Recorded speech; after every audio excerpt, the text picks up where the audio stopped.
The massive doors of the Galactic Council chamber slid open with a soft hiss. Ambassador Lisa Martinez stepped through the entrance. Her simple blue uniform, a stark contrast to the elaborate armor and ceremonial weapons worn by every other delegate. In the vast hall, the chamber was enormous, its curved walls rising hundreds of feet into the air, with seats arranged in a perfect circle around a central speaking platform. Lisa walked calmly down the aisle, her footsteps echoing in the suddenly quiet chamber. Around her, representatives from dozens of alien species watched with expressions ranging from curiosity to confusion. The newer delegates whispered among themselves, pointing at the human ambassador, who carried no weapon, no protective gear, nothing but a small data pad in her hand. Not to her left sat the Zephyrian delegation, their reptilian forms gleaming with scales that shifted from green to gold in the artificial light. Each wore a plasma blade at their hip, the energy weapons humming with barely contained power. Their leader, Prince Scalex, was young for a Zephyrian noble, his crest still showing the bright colors of youth. He leaned forward in his seat, studying. Lisa with bright yellow eyes that seemed to burn with inner fire. How does she dare enter this chamber defenseless? Prince Scalex hissed to his aide, his forked tongue flicking out to taste the air. Is this some kind of insult to the council? His aide, an older Zephyrian named Vex, placed a clawed hand on the prince's arm. Silence, young one. There are things you do not yet understand about the humans. On the opposite side of the chamber, the hive mothers of the insectoid Chitauri. Species buzzed softly among themselves. Their bioelectric stingers crackled with blue sparks, each one capable of delivering enough voltage to stop a heart. The largest of them, Queen Voice Zara, tilted her triangular head as Lisa passed. Her compound eyes, each one the size of a dinner plate, tracked the human's movement with predatory focus. The human walks among us like prey among hunters, Queen Voice. Zara clicked to her sisters. Yet the old ones show her respect. Why? Near the chamber's eastern wall, the crystalline Vorthan delegation sat in perfect stillness. Their bodies were living gemstones, each one unique in color and pattern. The energy gauntlets they wore could shatter mountains with a single punch, yet they kept their weapons powered down in the human's presence. The eldest among them, crystalline singer of 7 truths, had lived for over 3,000 years. His diamond-like face showed no emotion, but his internal light pulsed in a pattern that other Vorthan recognized as deep thought. Lisa reached her assigned seat and sat down gracefully. The chair was designed for human proportions, unlike the rest of the chamber, which had been built to accommodate dozens of different body types. She placed her datapad on the small table beside her and folded her hands in her lap, waiting for the session to begin. The chamber's central platform began to rise, carrying the speaker of the day up to address the assembly. Today it was Ambassador Thorn of the Mechanical Nexus Collective, his cybernetic body gleaming with silver and gold plating. Red lights blinked along his arms and chest as his processors calculated the best way to begin the session. Fellow delegates, Speaker Thorn's voice echoed through the chamber, translated instantly into dozens of languages by the Universal Communication System. We gather today to discuss trade agreements between the Outer Rim colonies and the core worlds. However, before we begin, I must address a question that has been raised by several of our newer member species. Prince Scalex shot to his feet, his plasma blade humming as his emotions affected its energy field. Yes, Speaker Thorn. I demand to know why the human delegation is permitted to enter this chamber without weapons. Every other species must display their ceremonial arms as a sign of their strength and honor. Why are humans different? A murmur ran through the chamber. Several other young delegates nodded their agreement, their own weapons glowing brighter as they supported the Zephyrian Prince's words. Lisa remained seated, her expression calm and patient. She had expected this question eventually. Speaker Thorne's red lights flickered faster as he processed the inquiry. The policy regarding human armament in council chambers is complicated. It dates back to humanity's first contact with galactic civilization 3 centuries ago. Complicated how? Demanded War Chief Brock of the Drakmor Imperium. The massive warrior stood nearly 10 feet tall, his gray skin covered in ritual scars. The energy axe strapped to his back could cut through starship hulls. Either they follow the same rules as everyone else, or they receive special treatment. Which is it? Queen Voice Zara's stingers crackled as she spoke. The hive mind agrees with the Drakmor. We see no reason why humans should be granted privileges that are denied to other species. More voices joined the growing chorus of complaint. The newer delegates, those whose species had joined the council within the last century, seemed especially bothered by what they saw as unfair treatment. Their weapons glowed brighter as their emotions rose, filling the chamber with a rainbow of deadly light. Through it all, Lisa sat quietly. She had been through this before, though not quite so publicly. Usually, the question came up in private conversations or smaller committee meetings. She glanced toward the Vorthan delegation and caught Crystalline Singer of Seven Truths watching her with his ancient eyes. The old Vorthan rose slowly to his feet. When he spoke, his voice carried the weight of millennia. Young ones, you ask? Questions whose answers you may not wish to hear. Speak plainly, Elder, Prince Scalex shot back. We are not children to be frightened by bedtime stories. Crystalline Singer of Seven Truths turned his diamond gaze on the young Zephyrian. Very well. The policy exists because 300 years ago, when humanity first sought membership in this council, they were required to undergo the demonstration of species capability, as all new members must. And War Chief Brock growled.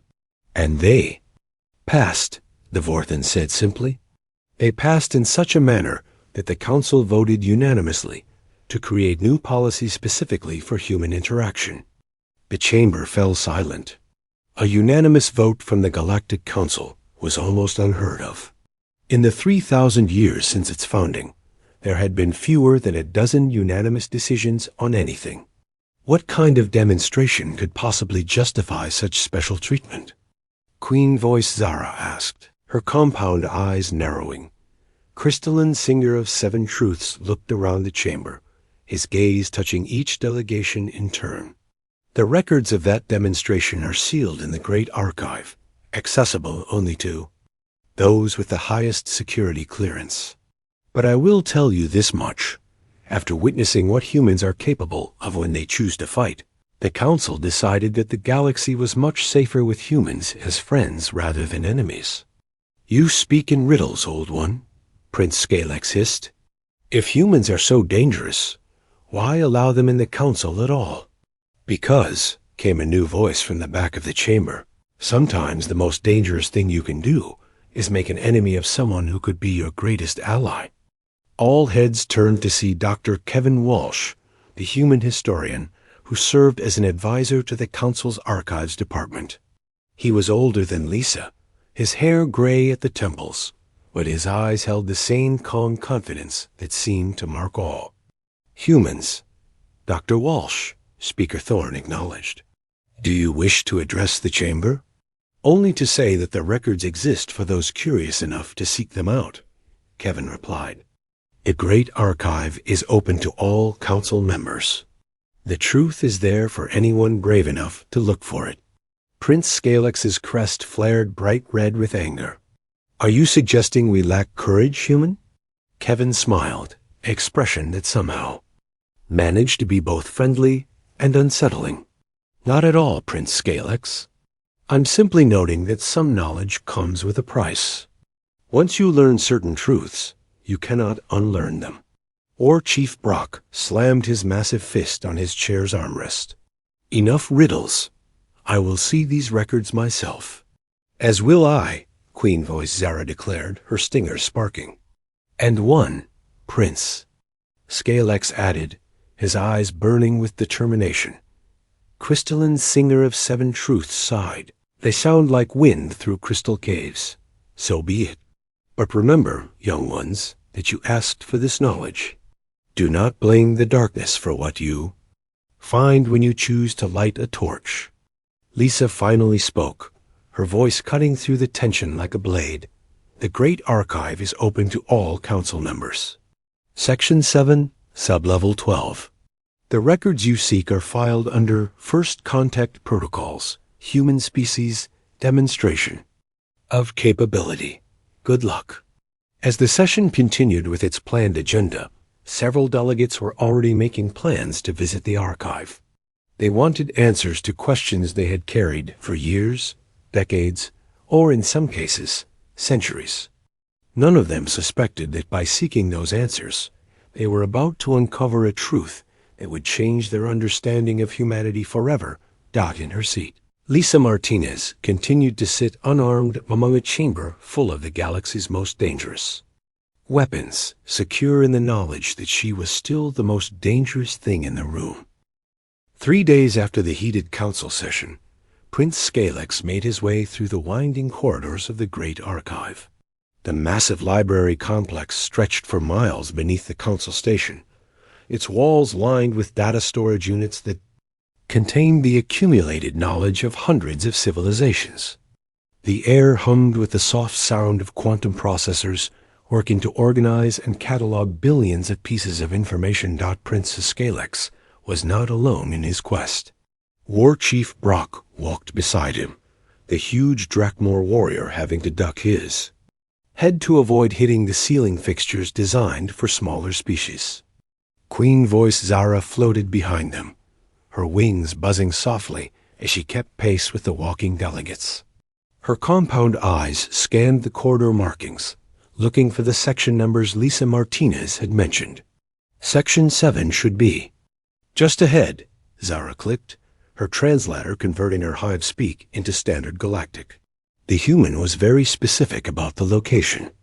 Too specific, Brock rumbled, his deep voice echoing off the metal walls. Almost like she wanted us to find these records. Prince Scalex flicked his tongue out nervously. Perhaps she grows tired of the questions. Humans seem to prefer direct answers to mysteries. They reached a junction where the corridor split into 3 directions. A floating information display showed the section numbers and security levels. To their right, a sign read, Section 7, Sublevels 10 to 15, Security Clearance, Council Member and above. This way, Scalex said, leading them down the right passage. The walls here were different, made of a darker metal, with warning symbols etched into the surface. Red lights blinked at regular intervals, indicating they were entering a restricted area. As they walked deeper into the archive, they encountered Dr. Kevin Walsh, coming from the opposite direction. The human historian carried a datapad and wore the expression of someone who had been reading for hours. His eyes were slightly red, and his usually neat hair was disheveled. Gentlemen, Your Majesty, Kevin nodded to each of them in turn. I take it you're here about the human records? You seem to know why we've come, Brock said suspiciously. Were you expecting us? Kevin smiled that same unsettling smile they had seen in the council chamber. Dr. Walsh, call me Kevin. And yes, I was expecting someone to come looking. It happens every few decades when new species join the council and start asking questions. Then you know what we seek to learn, Queen Voice Zara said. Will you help us find these records, or must we search alone? I'll help, Kevin said. But I should warn you that what you're about to see changed the entire galaxy's understanding of warfare, diplomacy, and what it means to be human. Once you watch those recordings, you'll understand why every human ambassador since has been required to enter council chambers unarmed. Prince Scalex's crest flared with impatience. Enough warnings, human. Show us these records that everyone speaks of in whispers. Kevin led them deeper into Section 7, past rows of storage units and security checkpoints. Their council identification badges granted them access to areas that most beings in the galaxy would never see. Finally, they reached sub-level 12, where the corridor opened into a large viewing chamber. The room was circular, with comfortable seating arranged around a central holographic display system. The walls were lined with access terminals and data retrieval systems. Kevin walked to the main console and began entering search commands. First contact protocols, human species, he said as he typed. Demonstration of capability, stardate 2157.3.15. Authorization code Walsh 77 Delta. A central display flickered to life, showing the Galactic Council seal. Text appeared in multiple languages, including Standard Galactic, which all the delegates could read. Warning: the following records contain detailed documentation of combat demonstrations and species capability assessments. Viewer discretion is advised. These records are classified at the highest level and may only be viewed by Council members and authorized personnel. Continue, Brock commanded. Kevin pressed another series of buttons. Beginning historical overview. This should give you some context before we get to the actual demonstration footage. The display changed to show a star map of human space as it existed 300 years ago. Earth appeared as a small blue dot with a few scattered colonies marked in green. In 2157, humanity had just developed faster-than-light travel, Kevin explained. We were a young species, barely 200 years into our industrial age. When we made first contact with the Galactic Council, we were eager to join the community of civilized worlds. The star map zoomed in to show the Council station as it appeared 3 centuries ago. It was smaller then, with fewer docking bays and less elaborate architecture. The Council had a standard procedure for new species seeking membership, Kevin continued. Each species had to prove they were worthy of joining galactic civilization. This usually meant demonstrating their military capabilities, their technology, or their unique contributions to the greater good. Prince Scalex leaned forward in his seat. What did humans offer? You had no advanced weapons, no superior technology. Your ships were barely able to reach the outer rim. That's exactly what the Council thought, Kevin said. They expected us to fail the demonstration quickly and quietly. Most species that failed were given a few centuries to develop further before being allowed to try again. The display showed archived footage of the Council chamber as it appeared in 2157. The architecture was different, more primitive, but the basic layout was the same. Delegates from dozens of species filled the seats, their weapons and armor glinting in the light. The demonstration was scheduled to take place in the combat amphitheater, Kevin said. It was a formal trial where the applicant species would face combat challenges designed to test their capabilities. Most species brought their finest warriors, their best weapons, their most advanced technology. Queen Voice Zara's stingers crackled with electricity. And what did humans bring? The display changed to show 4 humans in simple uniforms walking into a massive arena. The footage was old and grainy, but clear enough to make out their faces. One was clearly the leader, walking with confidence despite being obviously outmatched. The others followed close behind, their expressions calm but alert. Captain Alex Turner, Lieutenant Maria Santos, Engineer Danny Brooks, and Diplomat Craig Hamilton, Kevin read from the file. 4 humans, armed with nothing but standard sidearms and basic protective gear. They were facing the 3 most powerful warrior races of that era. The display split into 3 sections, showing the human team's opponents. On the left was a massive Drakmor warrior, easily twice the size of the humans, carrying weapons that crackled with energy.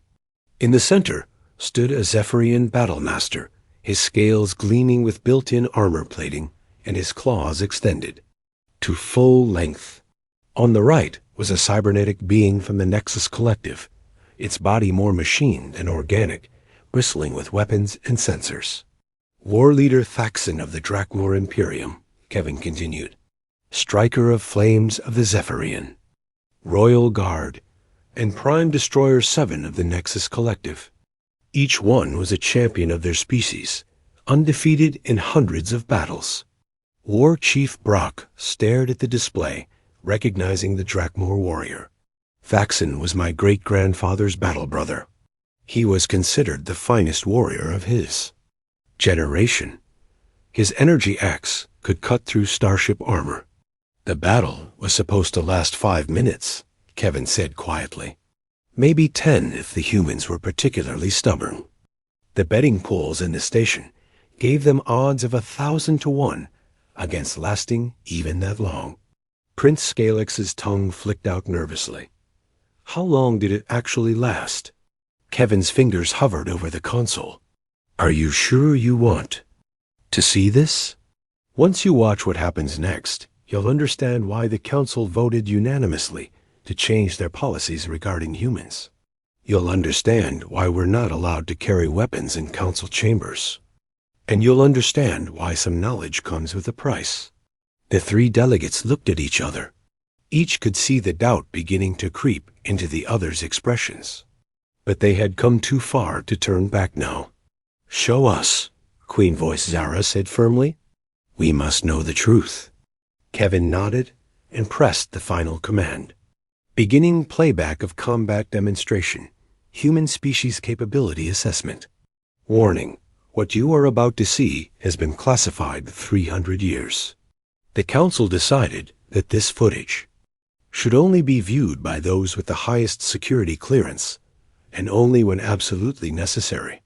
The display filled with the image of the combat amphitheater. Thousands of alien spectators filled the stands, their voices creating a roar of anticipation. In the center of the arena, 4 small humans faced 3 of the galaxy's most dangerous warriors. The demonstration will now begin, announced the arena's speaker system. May the applicant species prove themselves worthy of joining Galactic civilization. A horn sounded, echoing through the chamber. The battle began. What the 3 delegates saw in the next few minutes would haunt them for the rest of their lives. They watched as everything they thought they knew about warfare, about strength, and about humanity was turned upside down. They saw why the galaxy's most powerful warriors had nightmares about facing humans in combat. The holographic display showed the combat amphitheater in perfect detail. Prince Scalex, War Chief Brock, and Queen Voice Zara leaned forward in their seats as the ancient footage began to play. Dr. Kevin Walsh stood beside the console, his expression grim as he watched the delegates prepare to witness something that had been hidden from most of the galaxy for 3 centuries. The arena was massive, easily 500 feet across, and surrounded by energy barriers that could contain explosions powerful enough to destroy city blocks. In the center stood 4 humans, looking impossibly small compared to their opponents. Captain Alex Turner was average height for a human, with short brown hair and calm blue eyes. He wore a simple gray uniform with no armor except for basic chest protection. His only weapon was a standard plasma pistol at his hip. Lieutenant Maria Santos stood to his left, her dark hair pulled back in a tight ponytail. She carried the same basic sidearm as her captain, along with a small equipment pack. Engineer Danny Brooks was the youngest of the group, barely out of his 20s, with nervous hands that kept checking his tool belt. Diplomat Craig Hamilton completed the team, an older man with gray temples, who seemed more comfortable in a conference room than an arena. Across from them stood their opponents.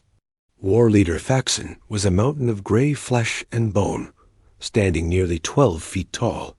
His energy axe hummed with power, its blade capable of cutting through the strongest metals known to galactic science. Ritual scars covered his arms and chest, each one representing a victory in combat. His small red eyes burned with the joy of coming. Striker Dash of Flames was smaller, but no less dangerous. The Zephyrian Battlemaster moved like liquid fire. his scales shifting from red to gold as his body temperature rose with excitement. His natural claws had been enhanced with monomolecular edges that could slice through armor like paper. Poison sacs along his neck swelled with deadly toxins that could kill most species with a single. Scratched-out Prime Destroyer 7 represented the pinnacle of Nexus collective military technology. Half of its body had been replaced with advanced cybernetics, including weapon systems that could fire plasma bolts, launch micromissiles, and generate electromagnetic pulses. Its red optical sensors swept back and forth, analyzing the humans and finding them wanting. The arena announcer's voice echoed through the chamber. Combat assessment will begin on my mark. Applicant species may use any tactics, weapons, or abilities at their disposal. The trial ends when one side is unable to continue fighting. War Chief. Brack growled as he watched his ancestor prepare for battle. Thaxon never lost a fight in 300 battles. How could 4 soft humans possibly stand against him? Watch, Kevin said quietly, and learn why the galaxy fears us. The horn sounded, its deep note reverberating through the arena. Immediately, all 3 alien champions attacked with devastating speed and power. War Leader Thaxon charged forward with his energy axe raised, its blade leaving a trail of superheated air. Striker of Flames circled to the left, moving so fast he was barely visible. Prime Destroyer 7 opened fire with every weapon system it possessed, filling the air with plasma bolts and explosive projectiles. The humans did something that none of the watching aliens expected. A scattered Captain Turner dove to the right, rolling behind a piece of arena debris while drawing his sidearm. Lieutenant Santos went left, using her smaller size to slip between energy blasts that would have vaporized her. Engineer Brooks dropped flat to the ground, pulling tools from his belt with frantic speed. Diplomat Hamilton ran straight backward, putting distance between himself and the advancing warriors. The alien spectators in the stands laughed and cheered. This was exactly what they had expected. The humans were running, scattering like prey animals before predators. The battle would be over in seconds, but something strange began to happen. As the humans moved, they were not just running randomly. Turner was counting Thaxon's axe swings, timing the massive warrior's attacks. Santos was watching Striker of Flame's movement pattern, learning how the Zephyrian preferred to strike. Brooks was studying Prime Destroyer 7's weapon systems, noting which guns fired in sequence and which had to recharge between shots. They're learning, Prince Scalex whispered in disbelief. In the middle of combat, they're actually learning their enemies' fighting styles. Turner suddenly stopped running, as Thaxon brought his energy axe down in a devastating overhead strike. The human captain stepped to the side at the last possible second. The axe missed by inches, its blade burying itself in the arena floor. Before the Drakmor warrior could pull his weapon free, Turner was moving again, this time toward his opponent instead of away. The human captain grabbed a piece of broken metal from the arena floor and jammed it into the joint where Thaxon's armor connected at the elbow. It was not a killing blow, barely more than a scratch, but it caused the warrior to roar in surprise and anger. No opponent had ever gotten that close to him during combat. On the other side of the arena, Lieutenant Santos was having her own revelation about Zephyrian combat tactics. She had noticed that Striker of Flames always attacked from the same angle, always led with his right claw, always hissed before striking. When the battle master came at her again, Santos was ready. She dropped to one knee and fired her plasma. Pistol not at the Zephyrian, but at the ground in front of him. The blast threw up a cloud of dust and debris that blinded Striker of Flames for just a moment. It was enough. Santos rolled between his legs and came up behind him, pressing her weapon against the back of his neck where his scales were thinnest. "Yield," she said calmly. Striker Dash of Flames spun around in rage, but Santos was already moving again. She had learned something important. The Zephyrian was faster and stronger, but he attacked with emotion instead of strategy. He could be predicted, confused, and outmaneuvered. Engineer Brooks was having the most success against Prime Destroyer 7. While the cybernetic warrior unleashed devastating firepower, Brooks had noticed something crucial. The Nexus weapon systems were incredibly advanced, but they followed programmed patterns. Each weapon had a specific firing sequence, and there were tiny gaps between shots where the targeting systems had to recalibrate. Brooks began moving in those gaps, timing his movements to the microsecond intervals between weapons fire. He pulled tools from his belt and began improvising. A plasma torch became a cutting tool to slice through exposed cables. A magnetic grapple became a way to redirect the cyborg's own missiles back at its armor. Queen voice. Zara's compound eyes widened as she watched the human engineer literally rebuild his tactics in real time. He's using the arena itself as a weapon, and he's turning the cyborg's own systems against it. But it was Diplomat Hamilton who did something that shocked everyone in the arena. Instead of fighting, he began talking. War Leader Thaxon. Hamilton called out in perfect Drakmor battlespeak. I challenge you to single combat according to the ancient codes of your people. The massive warrior paused in his attack on Captain Turner, confused by this unexpected development. In Drakmor culture, a formal challenge could not be ignored, even in the middle of battle. You dare invoke the sacred codes, soft meat? Thaxon rumbled. I invoke them as is my right as a warrior facing a worthy opponent, Hamilton replied, still speaking flawless Drakmor. Unless you fear to face an old human in fair combat? The insult hit its mark. Thaxon's honor would not allow him to refuse such a challenge, especially not in front of thousands of witnesses. He stepped back and raised his energy axe in the formal salute that began all. Drakmor duels. What happened next would be talked about in Drakmor warrior lodges for centuries. Hamilton, a 50-year-old diplomat who had never seen real combat, began fighting the greatest Drakmor warrior of his generation.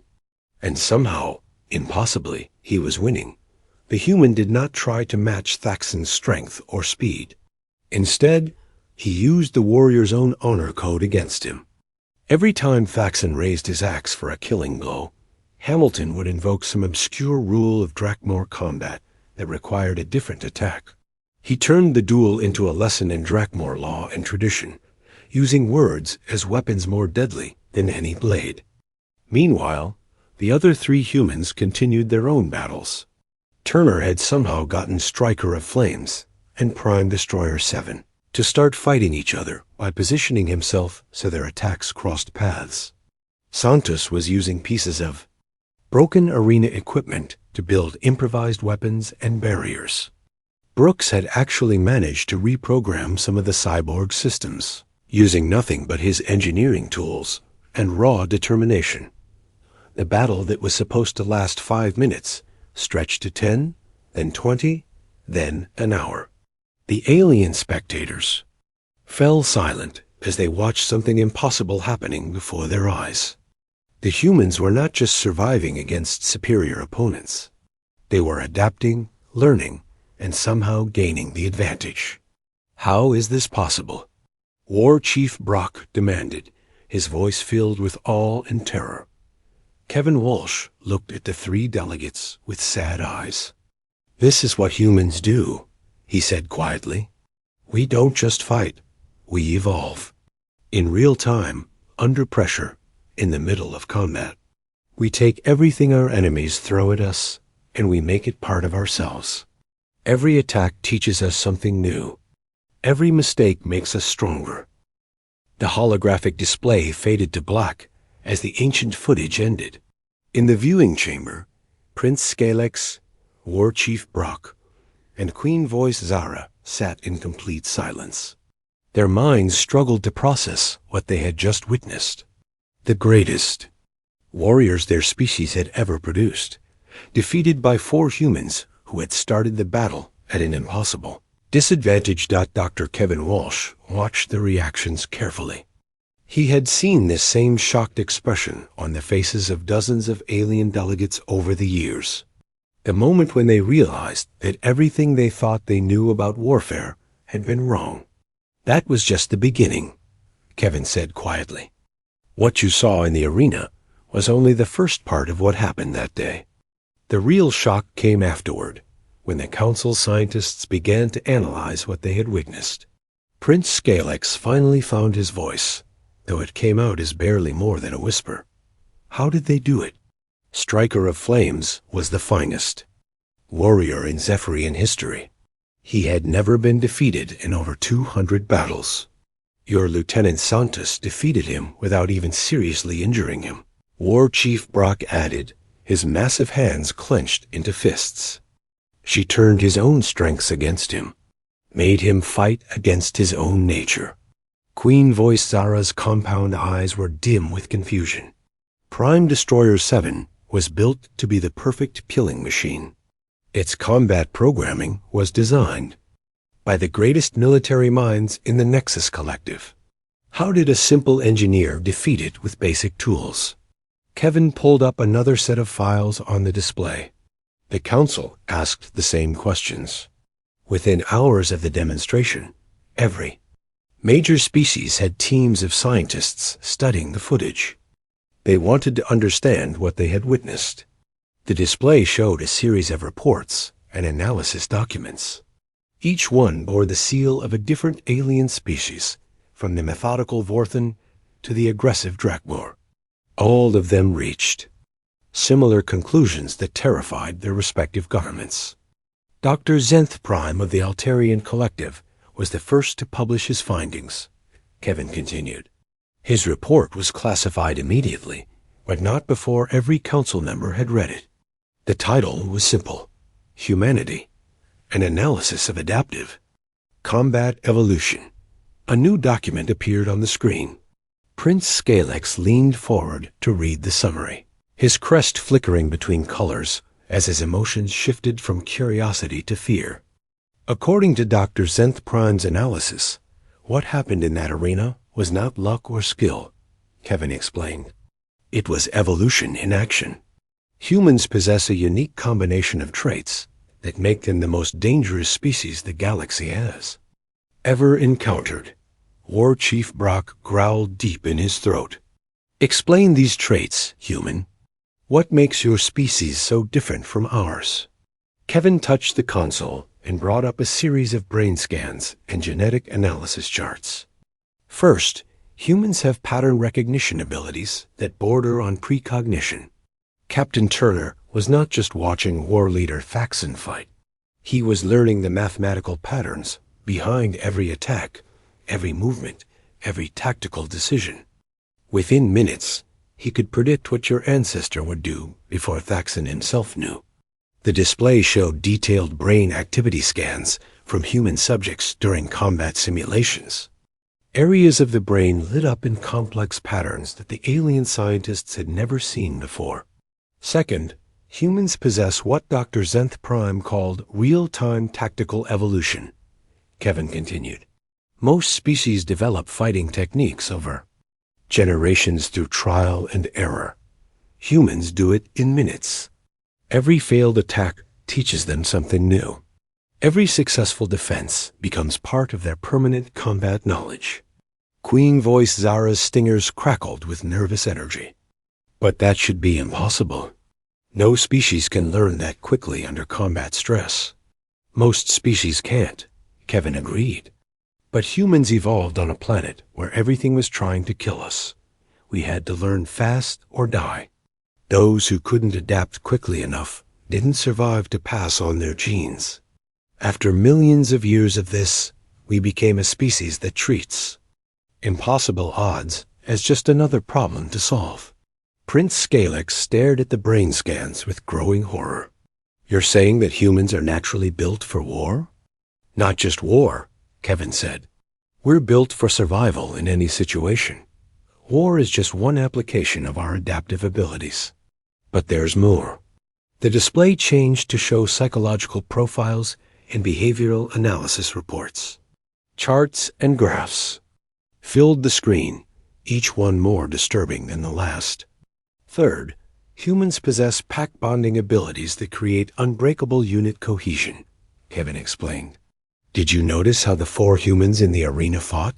They never spoke to each other during the battle, but they moved like a single organism. Each one knew exactly what the others were thinking and planning. War Chief Brock studied the data with the eye of an experienced military commander. This tactical coordination, it's beyond anything we've ever seen.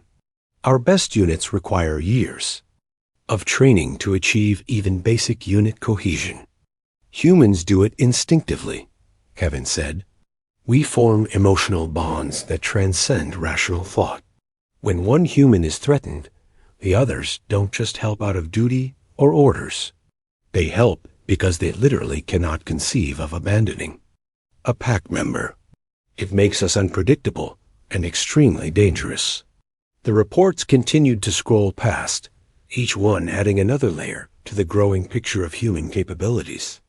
Combat effectiveness studies, tactical analysis, psychological warfare assessments.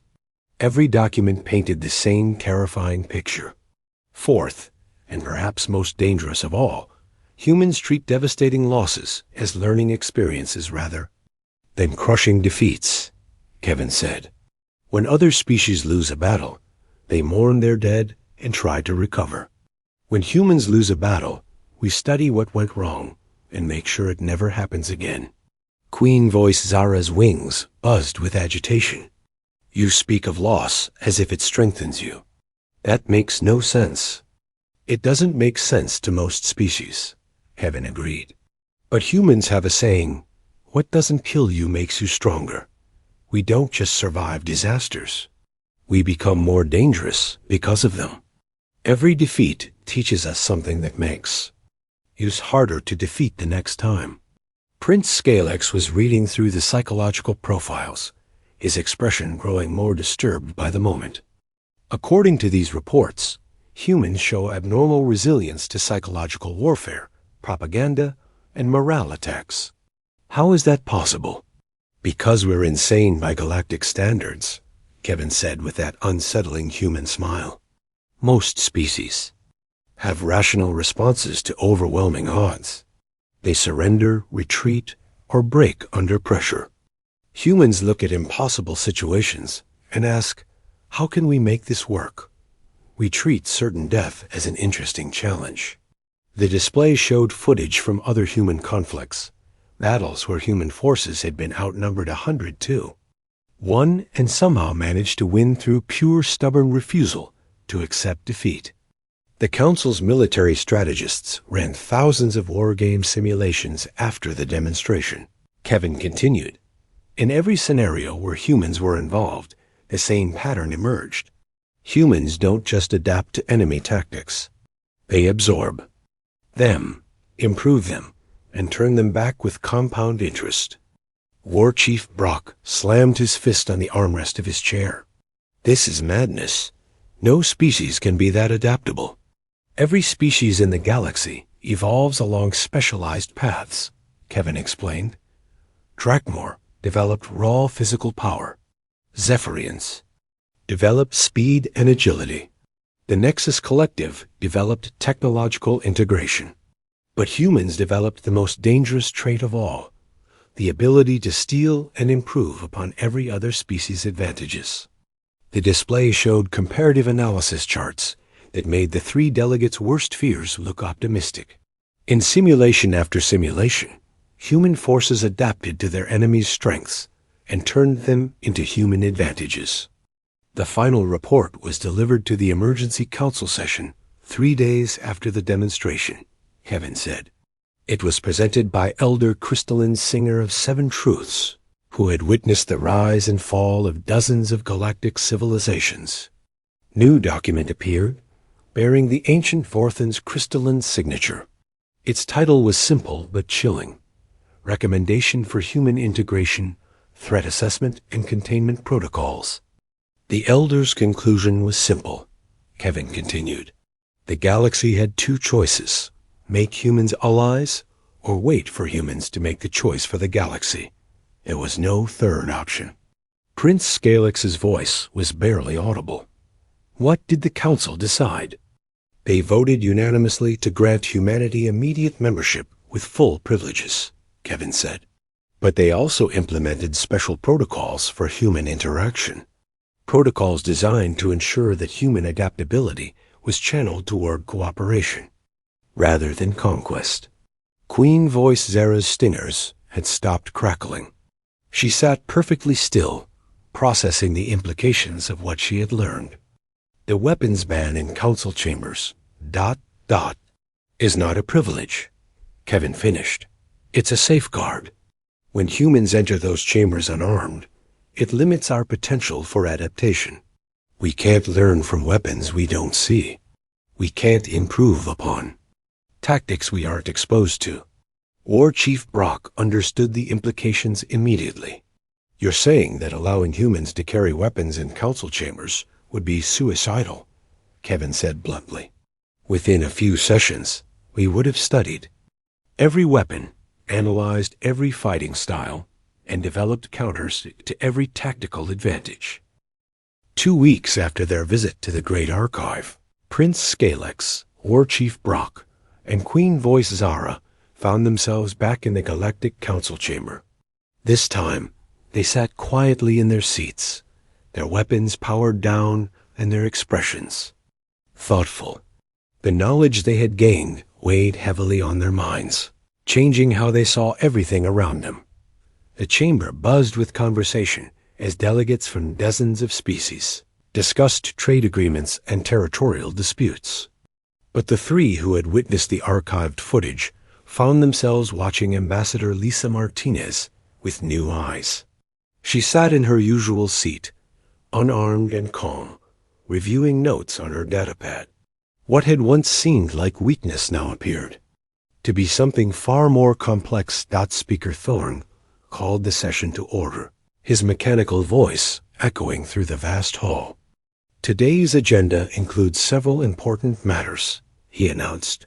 However, I understand that some delegates wish to address questions raised in our previous session regarding human armament protocols. Prince Scalex rose slowly to his feet. His bright crest had dulled to pale colors, and his usual aggressive posture was gone. Speaker Thorne, I wish to withdraw my previous objections to human privileges in this chamber. A murmur of surprise rippled through the assembly. Many delegates had expected the young Zephyrian to continue his challenge, not surrender it. Additionally, Prince Scalex continued, his voice steady but subdued, I wish to formally apologize to Ambassador Martinez and the human delegation for questioning their honor and their place in this council. Lisa looked up from her datapad, genuine surprise crossing her features. She had not expected this development. Prince Scalex, there is no need to apologize. Your questions were reasonable given the circumstances. No, the Zephyrian said firmly. My questions were not reasonable. They were ignorant. I demanded answers to things I did not understand, and I received those answers. Now I understand why the Council makes exceptions for humanity. War Chief Brock stood next, his massive frame casting a shadow across several nearby seats. I also withdraw any objections to current human protocols. The Drakmor Imperium recognizes the wisdom of the Council's decisions regarding human integration. Queen Voice Zara rose last, her compound eyes fixed on Lisa. The Chitauri Collective agrees. We have learned much in recent days about the nature of wisdom and the difference between strength and power. Elder Crystalline Singer of Seven Truths observed the proceedings with ancient patience. His diamond-like features showed no emotion, but the other Vorthan delegates could see his internal light pulsing in patterns of satisfaction.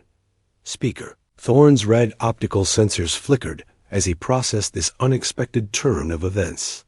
May I ask what brought about this change in perspective? Prince Scalex glanced at his fellow delegates before answering. We sought knowledge, Speaker Thorne.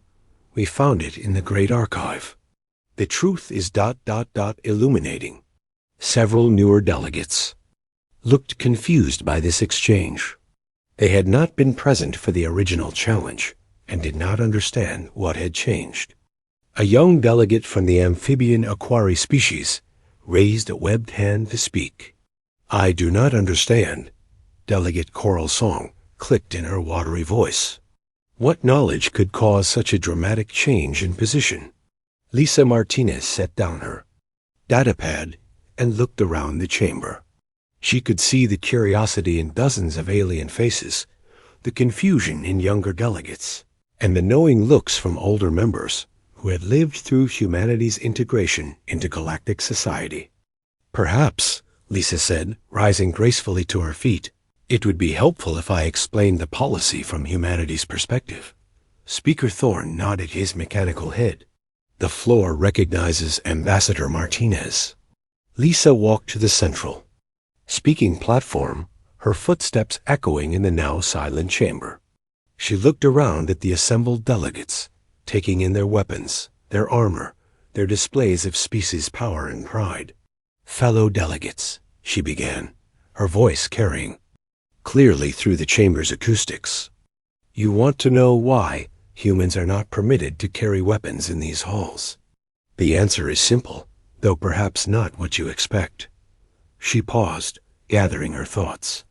"It is not because we are trusted above other species. It is not because we are considered peaceful by nature. And it is not because we lack the ability to be dangerous." Prince Scalex's crest flickered nervously as he remembered the footage he had seen.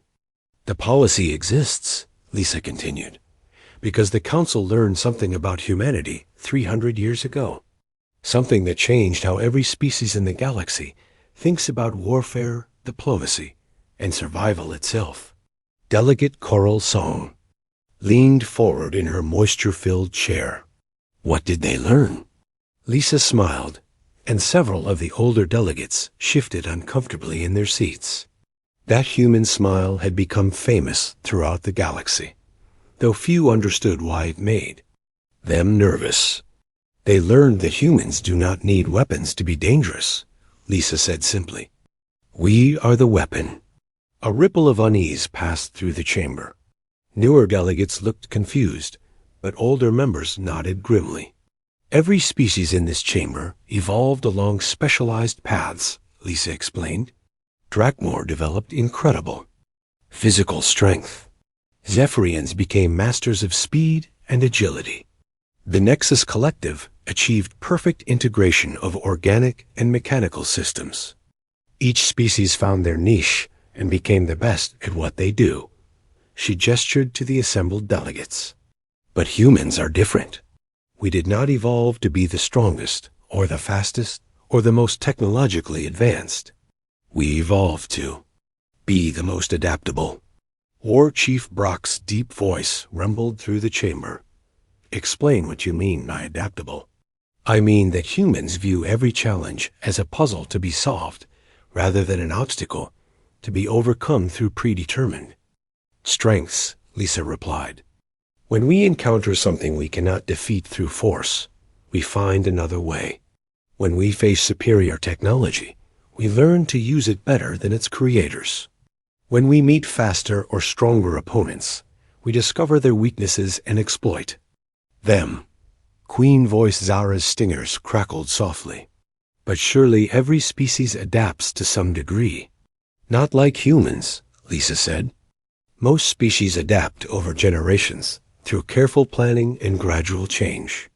Humans adapt in real time, under pressure, in the middle of crisis situations. We take everything our enemies throw at us and make it part of ourselves." She walked around the speaking platform, her gaze touching each delegation. 300 years ago, the Council required humanity to prove our worthiness through combat. They expected us to demonstrate our weapons, our technology, our military strength. Instead, we demonstrated something far more dangerous. Elder Crystalline Singer of Seven Truths spoke for the first time in the session. They demonstrated the ability to turn any situation, any opponent, any disadvantage into a victory through pure adaptability. "Exactly," Lisa nodded to the ancient Vorthan. 4 humans with basic equipment defeated 3 of the galaxy's greatest warriors. Not through superior strength or technology, but through the terrifying human ability to learn, adapt, and evolve during combat itself. Delegate Coral Song's gill slits fluttered with anxiety. That should not be possible. It should not be, Lisa agreed. But humans evolved on a planet where everything was trying to kill us. We had to learn fast or die. Those who could not adapt quickly enough did not survive to pass on their genes. After millions of years, we became a species that treats impossible odds as merely challenging. She returned to the center of the platform. The Council realized that in any arms race, humans would not just match their opponents. We would study their weapons, learn their tactics, and then surpass them using methods they never imagined. Prince. Scalex found his voice. So the weapon ban is not a privilege. It is a containment protocol. In a way, yes, Lisa acknowledged. By keeping humans unarmed in these chambers, the Council limits our exposure to new weapons and tactics. We cannot learn from what we do not see. We cannot improve upon techniques we are not exposed to. War Chief Brock leaned forward. You speak as if this policy protects us from humanity. It does, Lisa said bluntly, because the alternative would be an arms race that no species could win. Humans would simply adapt to and surpass whatever advantages others brought to bear. The chamber fell silent as the implications sank in. Several delegates looked at their weapons with new understanding, realizing that these symbols of strength and power meant nothing if their opponents could learn to use them better within minutes. A first contact. But there is something else the Council learned, Lisa continued, her voice softer now. Something that turned what could have been the galaxy's greatest threat into its greatest strength. Elder Crystalline Singer of 7 Truths smiled, an expression that looked strange on his crystalline features. They learned that humans prefer to make friends rather than enemies. Precisely, Lisa said. The same adaptability that makes us dangerous in war makes us excellent at diplomacy. Unable to rely on superior weapons, we had to develop superior communication skills.